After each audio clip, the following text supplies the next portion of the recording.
Congratulations on the car, sweetheart. We're so proud of you. My mother's voice came through my phone speaker like she'd been calling every day, like she hadn't missed my wedding 2 years ago, like she hadn't ignored my calls for 24 months.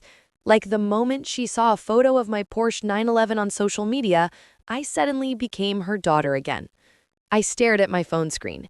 After 2 years of silence, this was how she chose to reach out. Not with an apology, not with acknowledgement of what she'd missed, but with congratulations about a car. My name is Maya Chen, I'm 31 years old, and this is the story of how a $135,000 sports car made my parents remember I existed. But to understand how we got here, I need to take you back to 3 years ago, back to my wedding day, the day that changed everything. I grew up in Orange County, California, upper middle class family. My father owned a successful dental practice. My mother was a real estate agent. We lived in a nice house, went on nice vacations, had everything we needed and most of what we wanted.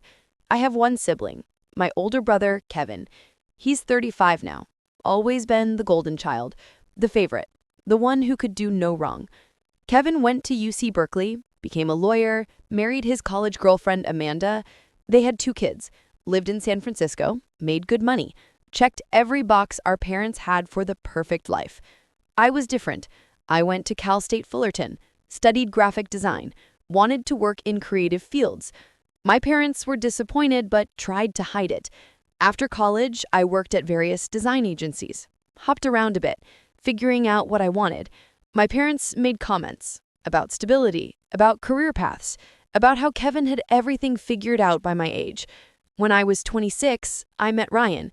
He was a software engineer, smart, kind, funny. We clicked immediately, started dating, fell in love. He proposed after 18 months. My parents met him a handful of times, were polite but distant, never really made an effort to get to know him. I didn't think much of it at the time, thought they were just busy. We planned the wedding for the following summer. Small ceremony, about 60 guests. Venue at a winery in Temecula. Nothing extravagant, but nice. We were paying for it ourselves. Both of us were working good jobs. Ryan made solid money in tech. I was making about $70,000 as a senior designer. We could afford what we wanted without help. I invited my parents, obviously, sent them a save the date a year in advance. They said they'd be there, seemed happy for me. Or at least, that's what I thought. 6 months before the wedding, Kevin announced he was getting a promotion. Big deal at his firm. My parents were ecstatic, called me to tell me about it, went on for 20 minutes about how proud they were, how hard he'd worked, how he deserved it.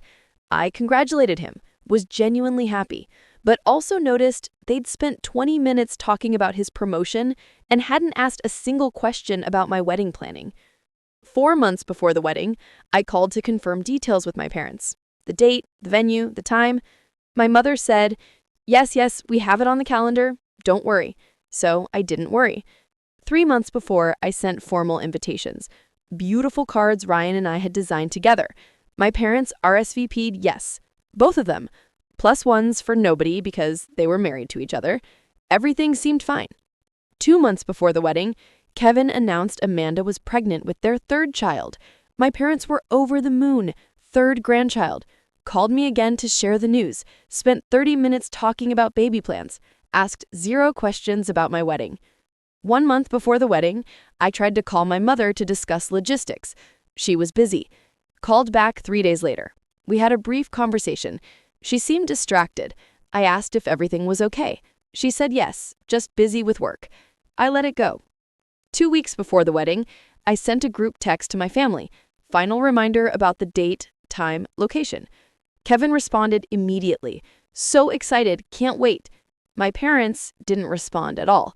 I called my dad, voicemail. Called my mom, voicemail. Texted, nothing. Started to feel uneasy, but told myself they were just busy. They'd confirmed months ago, they'd RSVP'd, they'd be there. 1 week before the wedding, still no response to my texts. I drove to their house, 45 minutes each way. Knocked on the door. My mother answered. Oh, Maya. Hi. What are you doing here? I wanted to confirm you're coming to the wedding next week. Of course. We said we would. Okay, good. I was getting worried because you haven't been responding to my messages. Sorry, sweetheart. We've just been so busy. Kevin's caseload is intense, and we've been helping with the kids. Okay, well, the ceremony starts at 4. Venue address is on the invitation. Yes, yes, we have all the information. We'll be there. Okay, good. I hugged her, drove home. Felt relieved, but something still felt off. The day before the wedding, I was a mess of nerves and excitement. Normal pre-wedding jitters. Checked my phone constantly. No messages from my parents. Told myself it was fine. They'd see me tomorrow. The morning of the wedding, I woke up at 7. Hair and makeup started at 9. Photographer arrived at 11. My bridesmaids were there. Ryan's family was there helping set up. Everything was coming together. I checked my phone. No messages from my parents. I texted the family group chat. Getting ready. See you all this afternoon. Can't wait. Kevin responded, You're going to look beautiful. My parents didn't respond at all. I called my dad. Voicemail. Called my mom. Voicemail. Texted. Nothing.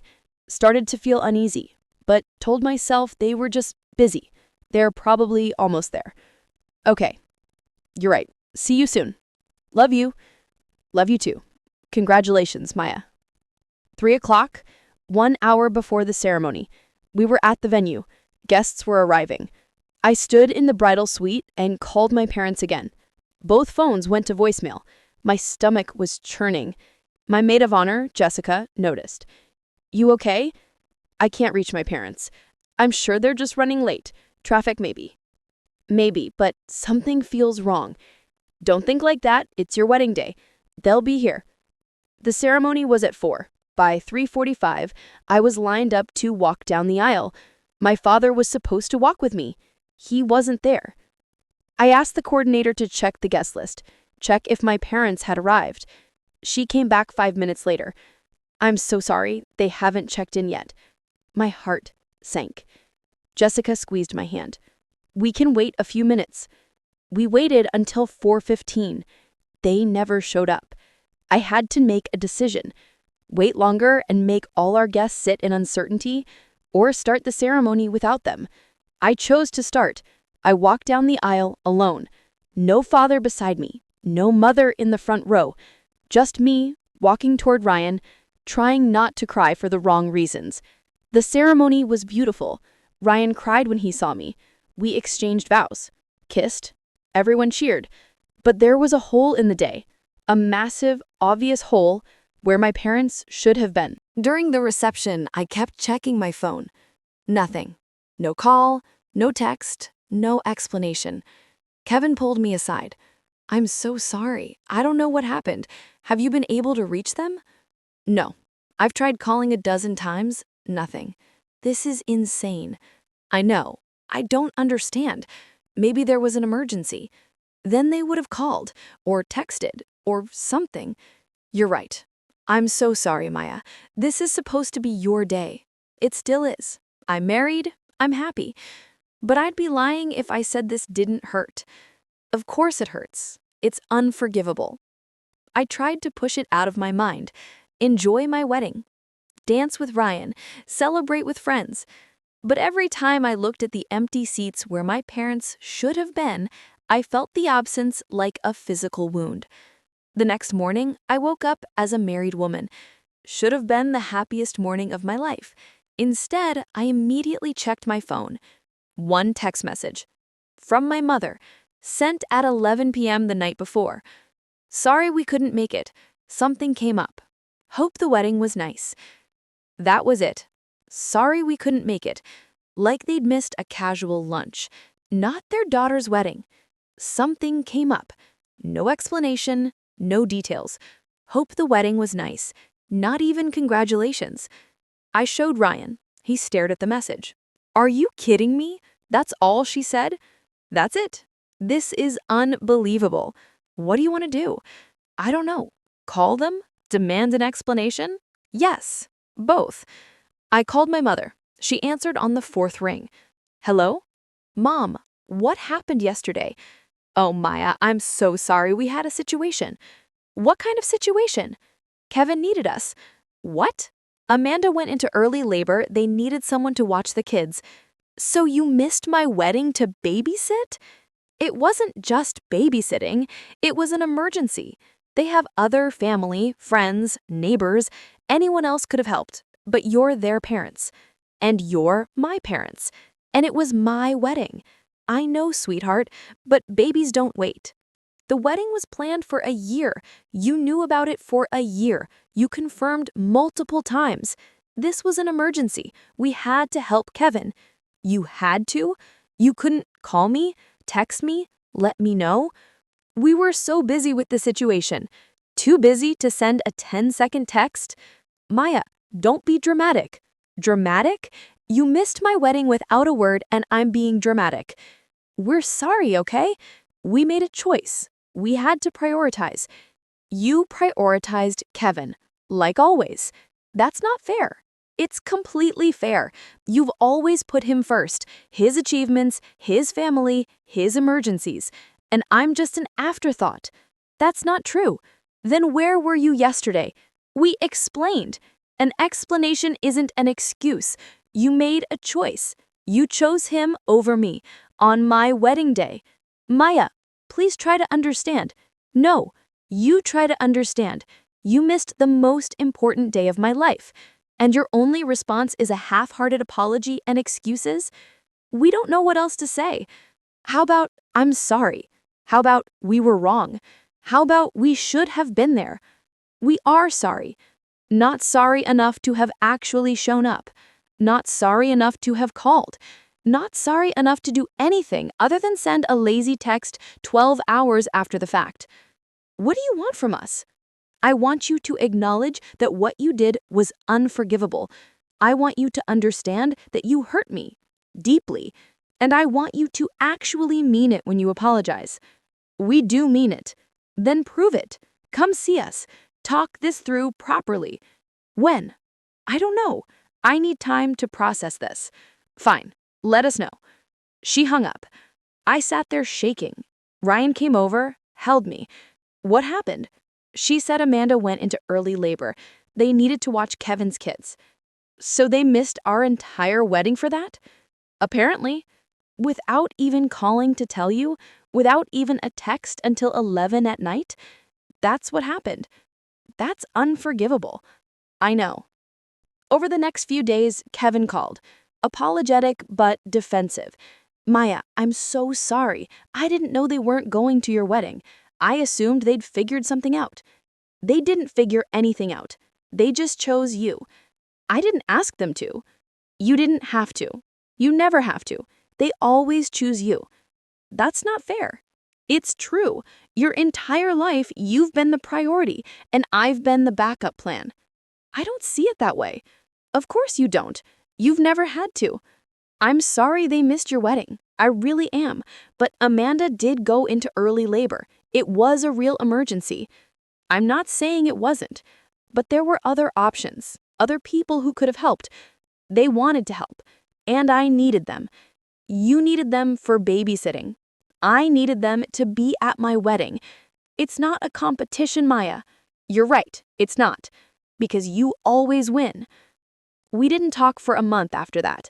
I ignored my parents' calls, ignored their texts, needed space to process what had happened, to grieve what I'd lost, not just their presence at my wedding, but the relationship I'd thought we had.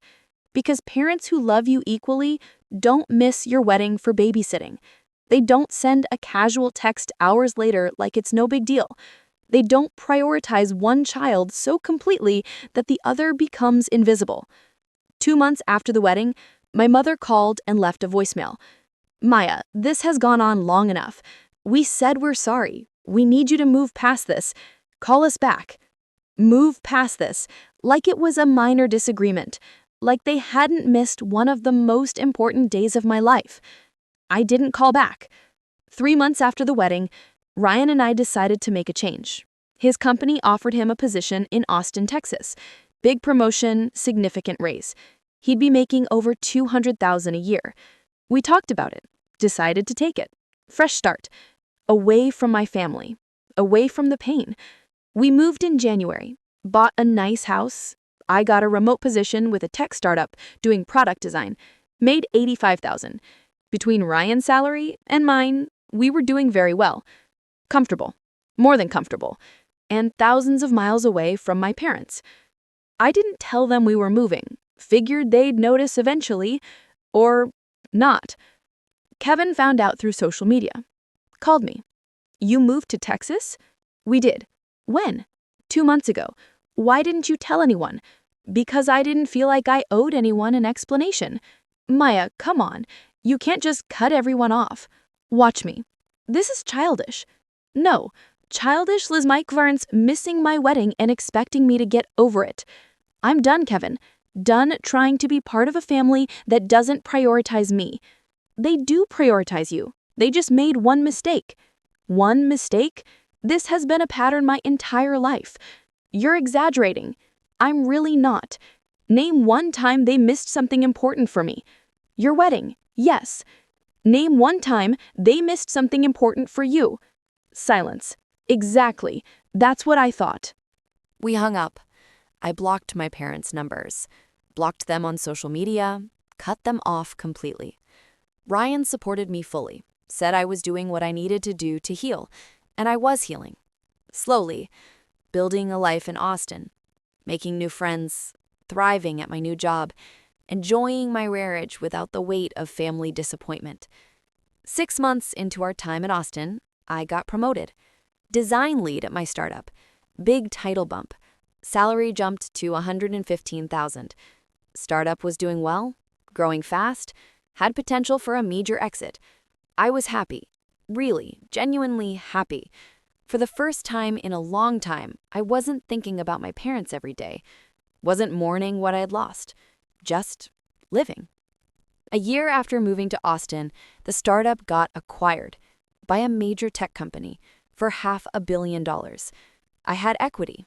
Not a massive amount, but enough. My shares were worth $850,000. After taxes, I'd clear about $500,000. Life-changing money. Ryan and I were ecstatic, celebrated with champagne, made plans, pay off my student loans, pay off the mortgage, invest most of it, and buy something fun, something to celebrate. I'd always wanted a Porsche, since I was a kid. Loved the design, the engineering, the feeling of driving something that responsive and powerful. So we decided to do it. We went to the Porsche dealership, test drove a 911 Carrera, fell in love immediately. The sound, the handling, the way it felt like the car was an extension of your body. We bought it. Spec'd it exactly how I wanted. Guards red exterior, black interior, sport exhaust. It was $135,000. Most money I'd ever spent on anything besides our house. But I could afford it. Had earned it, deserved it. The car arrived 6 weeks later. Most beautiful thing I'd ever seen. I was so proud. Posted a photo on Instagram. Just the car, no context, no caption. Just a red Porsche gleaming in the Texas sun. Within an hour, my phone started blowing up.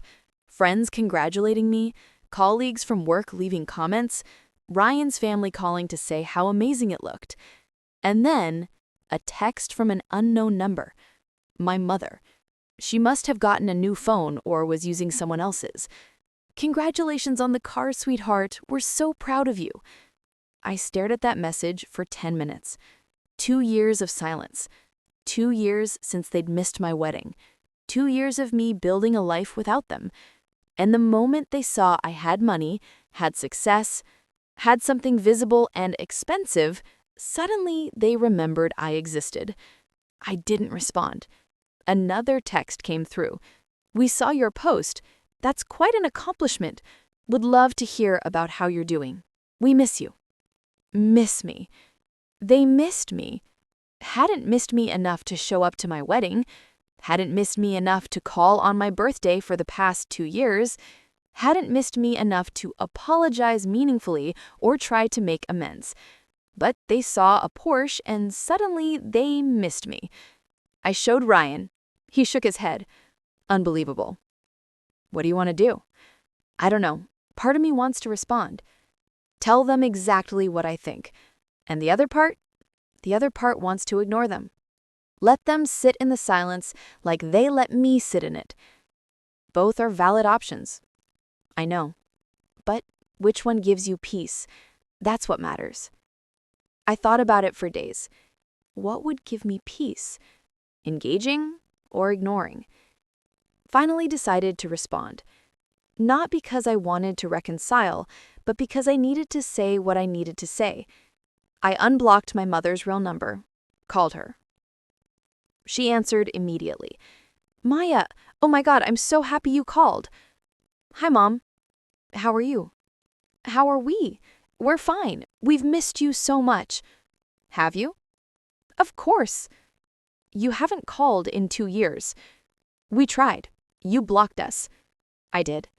After you missed my wedding and never properly apologized, we did apologize. No, you made excuses. There's a difference. Can we not do this again? That's exactly why I'm calling, to do this, to say what needs to be said. Okay, I'm listening. You saw my car. That's why you're reaching out. That's not true. It's absolutely true.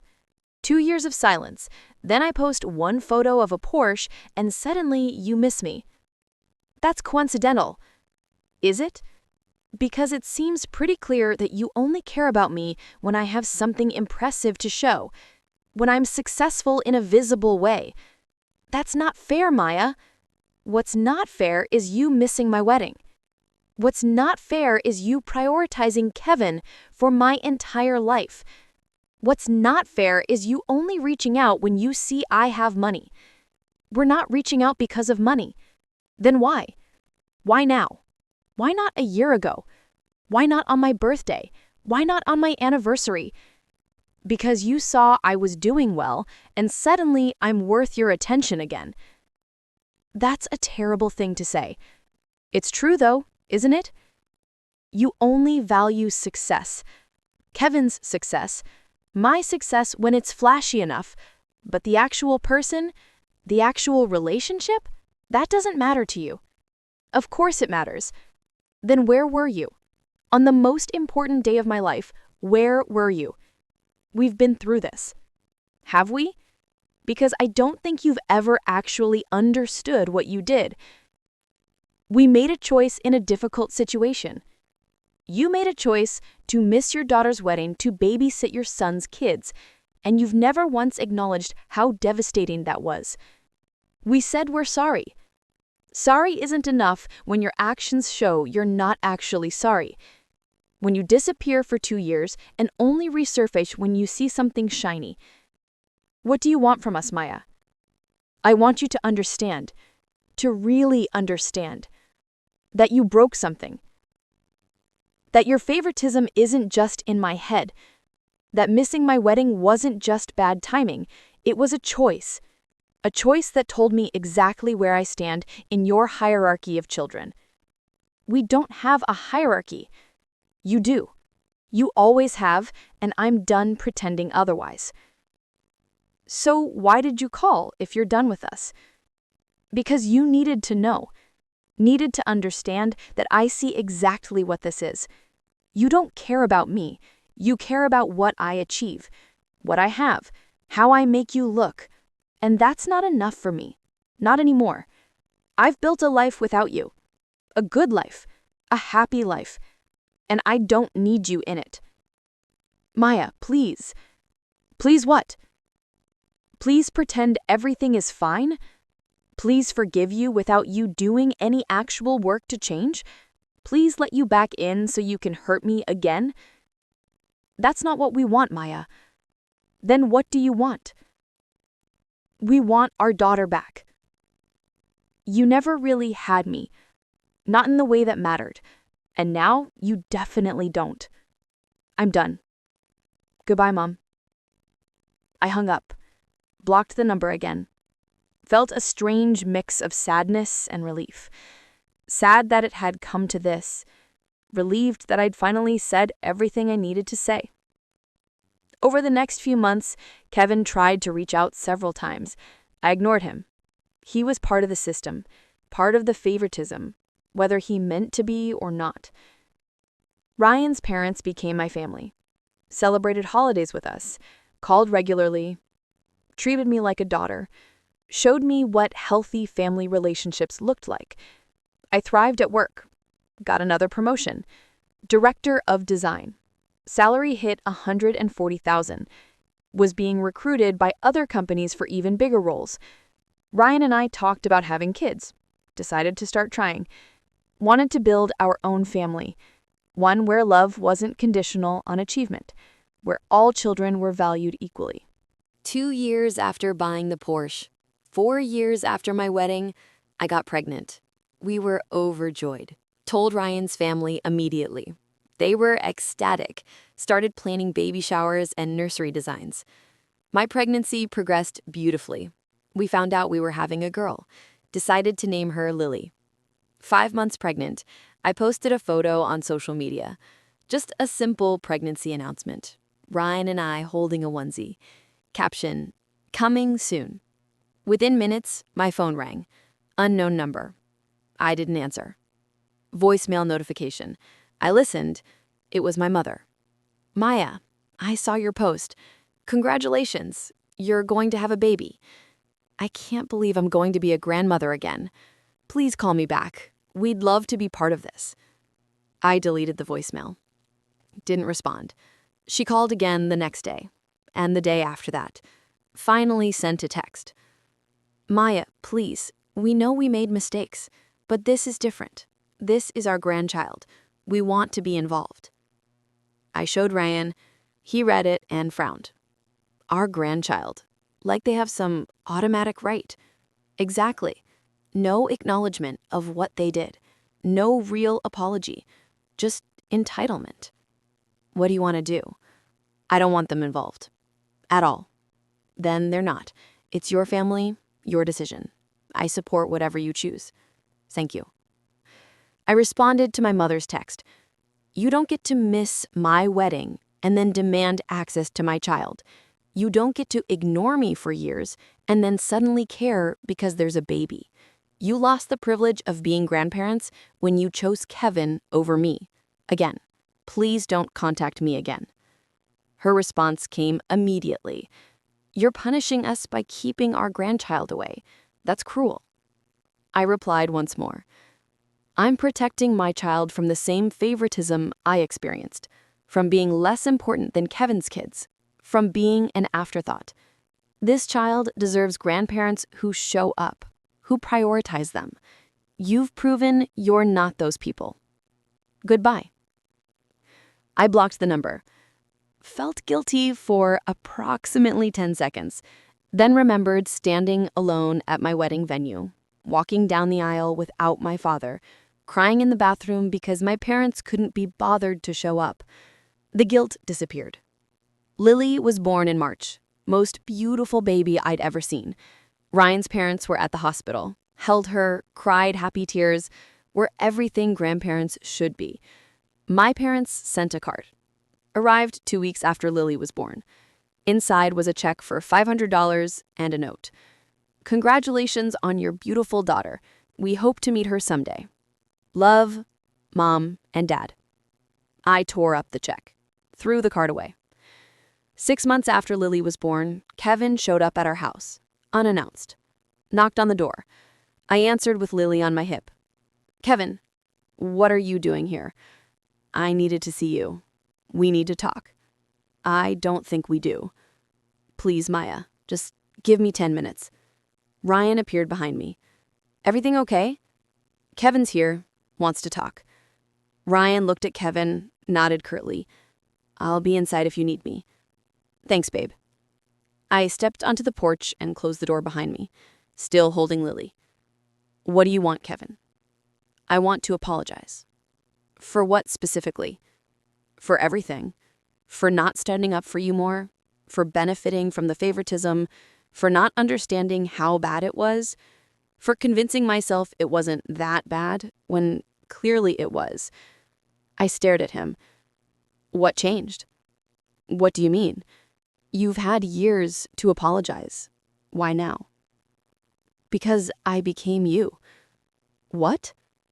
Amanda's pregnant again. 4th kid. And my parents have been so involved, so present, so helpful.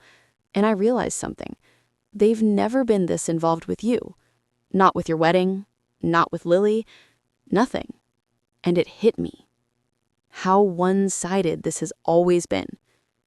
I'm glad you finally see it. I'm sorry I didn't see it sooner. I should have. Should have stood up for you. Should have called them out. Should have been a better brother. Okay? Is that it? Just okay? What do you want me to say? That I forgive you? That we're good now? I don't know. I guess I hoped. Hoped what? That it would be that easy? No. I know it's not easy. But I'm trying. Trying now is great. But where were you 4 years ago when I needed you? I was blind, comfortable in my position as the favorite. Didn't want to see the truth because it would have complicated things. At least you're honest. I'm trying to be. Look, I don't expect you to forgive me right away. I don't expect us to be close again. I just wanted you to know that I see it now. I see what they did, what I allowed, and I'm sorry. Thank you for saying that. Can I meet her? Lily? He nodded. I thought about it. Looked down at my daughter. She was innocent in all this. And Kevin was at least trying. Okay, but boundaries. If mom and dad ask about her, you don't share information. You don't give them photos. You don't facilitate contact. I understand. And if you break those boundaries, you don't get access anymore. Understood? I let him hold Lily. He cried. She's perfect, Maya. She is. You're a great mom. Thank you. I'm sorry they're not here to see this. I'm not. My daughter deserves better than grandparents who only show up when it's convenient. After Kevin left, Ryan asked how I felt. Honestly, I don't know. Conflicted. He seemed genuine. He did. Do you think you'll let him back in? Maybe. Slowly. With boundaries. As long as he respects them. That seems healthy. I hope so. I'm trying to figure out what forgiveness looks like without forgetting what happened. That's all you can do. Over the next year, Kevin did respect the boundaries. Visited a few times, sent birthday gifts for Lily, never pushed for more than I was comfortable with, never shared information with our parents. Slowly, we started rebuilding something. Not what we had before, but something new, something honest. When Lily was 18 months old, my startup had another exit, another acquisition. This time, my equity was worth over $1 million. After taxes, I cleared $650,000. Added to what I already had invested, Ryan and I were legitimately wealthy, millionaires. We upgraded to a bigger house, nicer neighborhood. I bought Ryan his dream car, a Tesla Model S Plaid. We took a family vacation to Europe. 3 weeks, first-class flights, luxury hotels, everything we wanted. I posted photos, not to show off, just to document our life, our happiness, our family. And like clockwork, my mother started trying to reach out again, through Kevin. He called me. She's asking about you, asking if I have your number. Do not give it to her. I won't, but she's persistent. Let her be persistent. She has no right to access to my life. I agree. I just wanted to warn you. Thanks. You doing okay? I'm great, actually. Really great. Good. You deserve it. 2 years after Lily was born, 6 years after my wedding, I finally felt complete peace. I'd built a life I was proud of, a family that loved me, success that was mine. And I'd done it all without my parents, without their approval, without their presence. I'd proven to myself that I didn't need them. One evening, Ryan and I were sitting on our patio. Lily was asleep inside. We were drinking wine and watching the sunset. You know what's funny? What? I used to think I needed their approval. needed them to see me, to value me. And now I realized I was looking for it in the wrong place. They're never going to give me what I need. They're not capable of it. How do you feel about that? At peace. Finally. I spent so long trying to earn something that was never available, and now I'm just done trying. That's growth. It is. And you know what else? What? I'm grateful. For them missing my wedding? For all of it. Because if they'd shown up, if they'd pretended to care, I might have kept trying to have a relationship with them, kept accepting crumbs, kept hoping they'd change. But them missing my wedding was so egregious, so unforgivable, that it forced me to see the truth, to walk away, to build this life. So their absence was a gift. In a way, a painful, terrible gift, but a gift nonetheless. I reached over and squeezed his hand. Exactly. 3 years after Lily was born, 7 years after my wedding, Kevin called with news. Mom's sick. What? She has cancer, breast cancer. Stage 2. They caught it early. She's starting treatment. I'm sorry to hear that. Are you? I thought about it. Was I? Somewhere deep down, beneath all the hurt and anger, was there still a part of me that cared? Maybe. A little. I don't wish her harm, but I also don't feel responsible for being there. That's fair. She's asking for you. Of course she is. Will you consider visiting? Talking to her? I don't know. Think about it. That's all I'm asking. Okay, I'll think about it. I talked to Ryan about it. What do you want to do? I don't know. Part of me feels like I should go, like this is my last chance. And the other part? The other part remembers that she had chances. 7 years of chances, and she didn't take them. So why is her timeline more important than mine? It's not. You don't owe her anything. I know. But I might regret not going. Then go. But go for you, not for her. Go for closure, for peace, for whatever you need, not because she's demanding it. You're right. I decided to visit, but on my terms. I told Kevin I'd come for 1 day, 2 hours maximum, and I was bringing Ryan and Lily. I wasn't going alone, wasn't making myself vulnerable. We flew to California, drove to my parents' house, the house I'd grown up in. Hadn't been there in 7 years.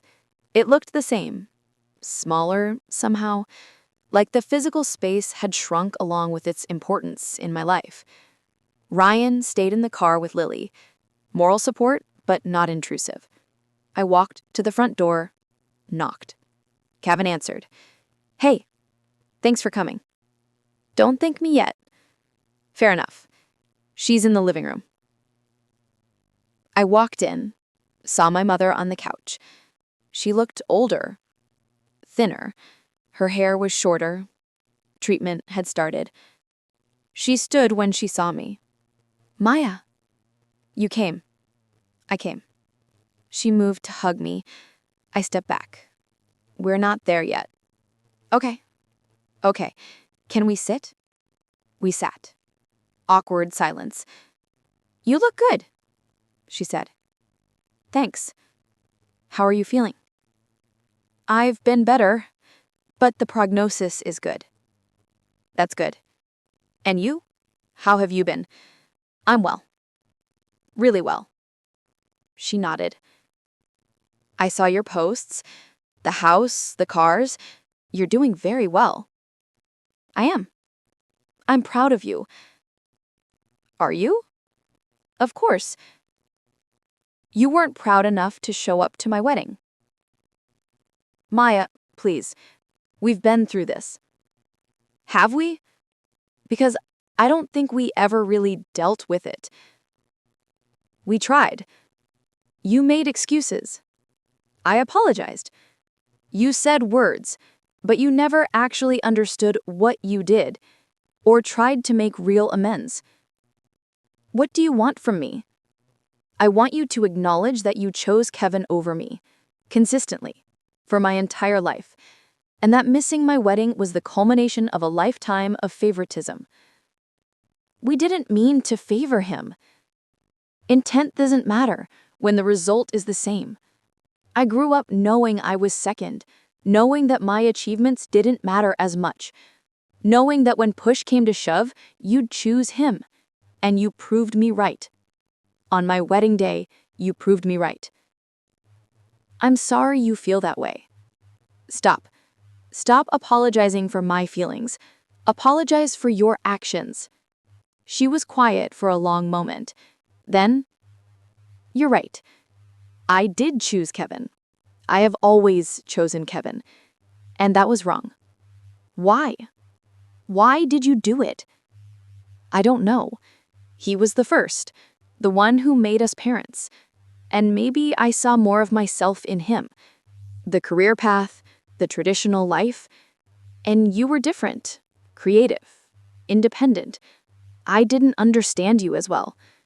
So you gave up trying. I suppose I did. And I'm sorry for that. I'm sorry for missing your wedding.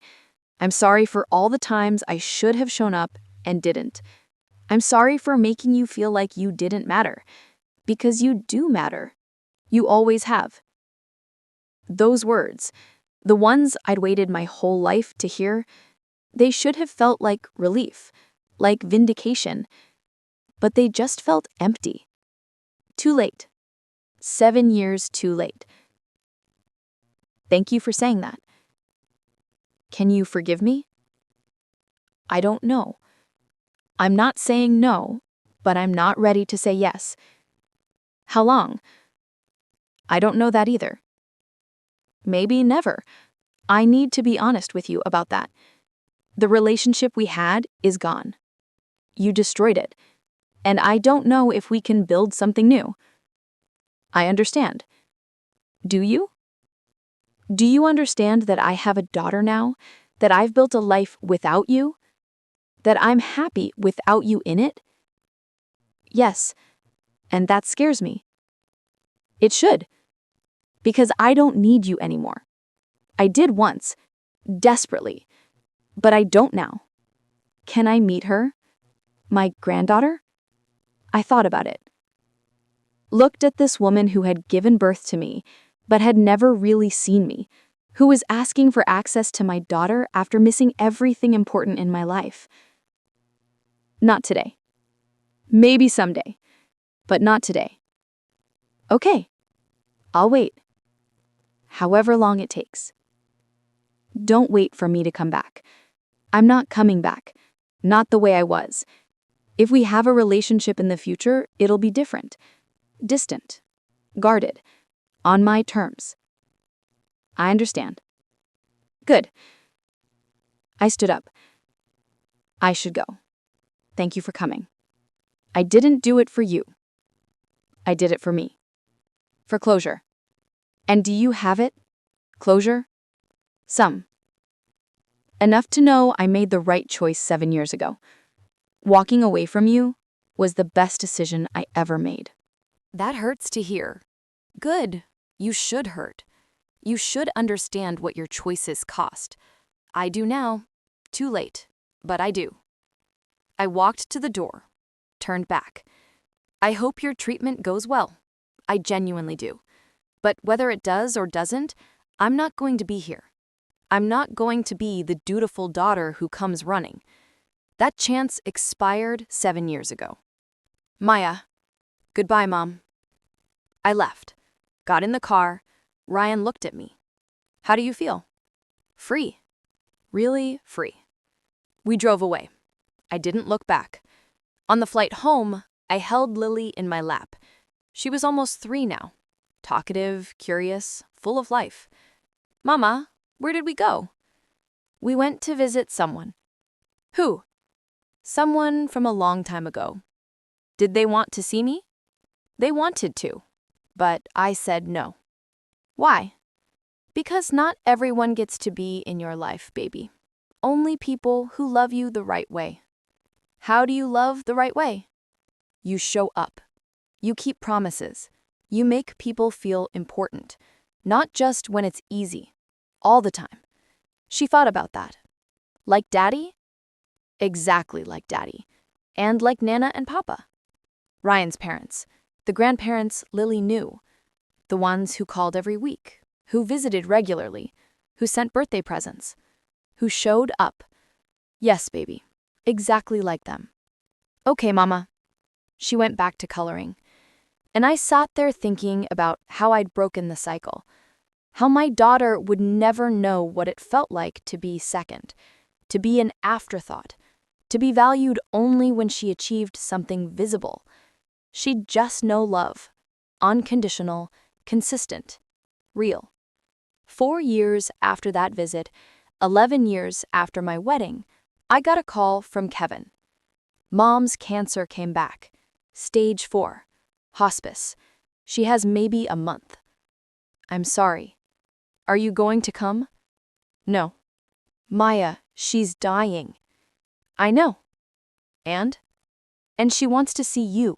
See Lily. She had 11 years to want that. She had every opportunity. I'm not doing this. Not even to say goodbye? Especially not to say goodbye. That implies we had something worth saying goodbye to. We didn't. That's harsh. It's honest. She's still your mother, biologically, but that's all. She stopped being my mother in any meaningful way a long time ago. Will you regret this? Maybe, but I'll regret going more. Okay, I had to ask. I know. Kevin? Yeah? Thank you for respecting my boundaries all these years, for not pushing harder than this. You deserved that much. It's more than they ever gave me. I know. My mother died 3 weeks later. I didn't go to the funeral, sent flowers, a card that said, I hope you're at peace. I was at peace, had been for years. Her death didn't change that, didn't make me regret my choices, didn't make me wish I'd done things differently. A few months after she died, my father tried to reach out, through Kevin, wanted to talk, wanted to rebuild. I declined. Some relationships aren't worth rebuilding. Some bridges are better left burned. I'd learned that lesson the hard way, but I'd learned it. 5 years after Lily was born, 13 years after my wedding, we had a second child, a son. Named him Matthew, Ryan's father's name, because Ryan's parents had earned the honor, had shown up, had been family in all the ways that mattered. My father sent a card. I threw it away without reading it. My life was full, rich, beautiful. Ryan and I were happier than ever. Our kids were thriving. My career was at its peak. I'd been promoted to VP of Design at a major tech company. Salary over $200,000, plus equity, plus bonuses. We were financially secure beyond anything I'd imagined. And none of it had anything to do with my parents. They hadn't contributed, hadn't supported, hadn't celebrated. They just watched from the sidelines, only reaching out when they saw something shiny.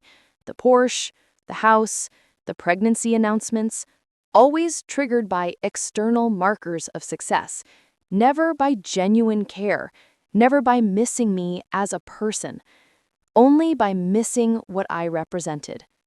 I still had the Porsche, drove it regularly, loved it just as much as the day I bought it, but it meant something different now. It wasn't just a car, it was a symbol, a reminder of the moment I realized I didn't need my parents' approval. The moment they revealed who they really were. Shallow, conditional, interested in achievement, but not in the person achieving. Sometimes I wondered what my life would have looked like if they'd shown up to my wedding, if they'd apologized meaningfully, if they'd tried to change. Would we have a relationship? Would my kids know their grandparents? Maybe. Maybe not. Because the patterns were so deep, so ingrained, I'm not sure they were capable of real change, not the kind that would have been necessary. Kevin and I had rebuilt a relationship, not close, but cordial, respectful. He came to visit once a year. We talked on the phone occasionally. He'd apologized, genuinely, and he'd respected my boundaries. That counted for something. His kids knew Lily and Matthew, cousins who saw each other occasionally. It was enough. One day, when Lily was 7 and Matthew was 2, Lily asked me a question. "Mama, why don't I have a grandma and grandpa on your side?" "You have grandparents, baby, Nana and Papa. I mean from you, from your family." I paused, thought about how to explain. I had parents, but they weren't very good at being parents. "What do you mean?" "They didn't show up when they should have. They didn't make me feel important. So I decided to not have them in my life anymore." "Can you do that?" "Yes, you can. Sometimes loving yourself means leaving people who don't love you right. Even family? Especially family. Because family should love you the best. And if they don't, you get to choose different family." "Like Nana and Papa?" "Exactly like them. They chose to love us, and we chose to love them back. That's real family." She thought about that, then nodded. "Okay, Mama," and went back to playing. I sat there feeling emotional, because I'd done it. I'd protected my kids from the pain I'd experienced. They'd never know what it felt like to be second, to beg for attention, to achieve great things and have them go unnoticed unless they were shiny enough. They'd just know love, consistent, unconditional, present. 14 years after my wedding, Ryan and I celebrated our anniversary. 14 years since the day my parents didn't show up. 14 years since I'd walked down the aisle alone. We went back to Temecula, to the winery where we'd gotten married, stood in the same spot where we'd exchanged vows. This time our kids were with us, Ryan's parents too, Kevin and his family. Small gathering, just people who mattered, people who showed up. We renewed our vows, said the same words we'd said 14 years earlier, but they meant more now, because we'd built a life together, through pain and joy, through family drama and peace, through everything. After the ceremony, Ryan pulled me aside. "How do you feel?" "Happy. Completely happy." "No regrets?" "None. Not even about your parents?" "Especially not about my parents. Walking away from them was the best decision I ever made. It forced me to build something real, something mine. This life, this family, it's all ours. We created it, and it's better than anything they could have given me. I love you. I love you too. Thank you for being here, for showing up. Always. That's what you do when you love someone. You show up. Not just when it's convenient, not just when there's something impressive to celebrate. All the time." That night, lying in bed at the hotel, I thought about the Porsche, the $135,000 car that had made my parents remember I existed. It was parked in our garage at home. Still beautiful, still fast, still mine. But it wasn't what defined me. Wasn't what made me valuable. I'd been valuable all along. I just hadn't had people who could see it until I found them, built them, chose them. My parents had taught me something important. They'd taught me what not to do, how not to love, how not to show up. And in doing so, they'd taught me exactly how I wanted to parent, how I wanted to love, how I wanted to show up for my kids, for my husband, for myself. So, in a way, I was grateful. Not for the pain they'd caused, but for the clarity, for forcing me to choose myself, for missing my wedding so egregiously that I couldn't pretend anymore, couldn't make excuses, couldn't accept less than I deserved. 15 years after my wedding, I was 39 years old, successful, happy, loved, living my best life with people who chose me every day. and I hadn't spoken to my father in over a decade. Hadn't seen him since my mother's diagnosis 11 years earlier. Didn't know if he was alive or dead. Didn't particularly care. That might sound harsh, but it was honest. He'd had 15 years to reach out, to apologize, to try. He'd had thousands of days to choose me. He never did. So I'd chosen myself, chosen my peace, chosen my family, and I'd never been happier. The Porsche was still in the garage, a reminder, not of my parents' shallow interest, but of my own success, my own worth, my own ability to build a life I was proud of without anyone's approval. Every time I drove it, I felt free. Free from expectation, free from conditional love, free from the need to prove myself to people who would never be satisfied. Just free. And that was worth more than any relationship with parents who only remembered I existed when I had something shiny to show for it. I'd shown them something all right. I'd shown them that I didn't need them, that I could thrive without them, that their absence had made me stronger, not weaker. And if that wasn't the ultimate success, I didn't know what was.